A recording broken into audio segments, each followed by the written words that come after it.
Sugsug walaal ogeysiis muhiim ah ma tahay arday u baahan inuu barto farqixinta iyo shuruucdeeda waliba adigoo gurigaaga ama goobtaada shaqo jooga. Haddaba haddii jawaabtaada haa tahay waxaa si rasmi ah noogu furmay diiwaangelinta gruubkii 16aad ee online-ka waana casharo duuban oo sharxan oo shuruuc wataan kuwaas oo ay horey uga aflixeen kumanaan arday Soomaaliyeed ee joogo daafaha dunida. Koorsadan waa muddo 2 bil oo kaliya taas oo damaanad buuxa ka sii doonta fartaada haddii adigu aad dadaasho. Diiwaangelinta koorsadan waa ay socotaa waxayna ku eg tahay 5 bisha 8 ee August. Sidoo kale koorsada waxaynu ku qaadan doonaa by WhatsApp group taas oo ay ku diyaarsan yihiin macallimiin ku takhasusay hawsha farqixinta oo ka sixi doona cashar walba oo soo dhigtay groupkan saacad kasta.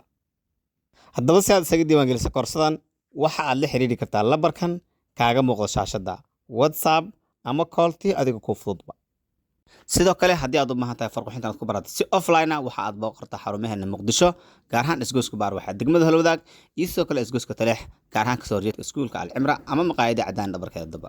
Ugu dambeyn gabagabada koorsadan waxa aad awood u yeelan doontaa insha Allah inaad samayso saxiix adiga ku gaar ah kaas oo ku fadhiyo sharci lagana koobiye kana nigana waxaan kugu saacido doonaa nashqada iyo design insha Allah muuqaalkan like sar sidoo kale waa saaxiibada si ay kaga faa'iideystaan dadka jecel farqixinta iyo wixii la mid ah mahadsanid.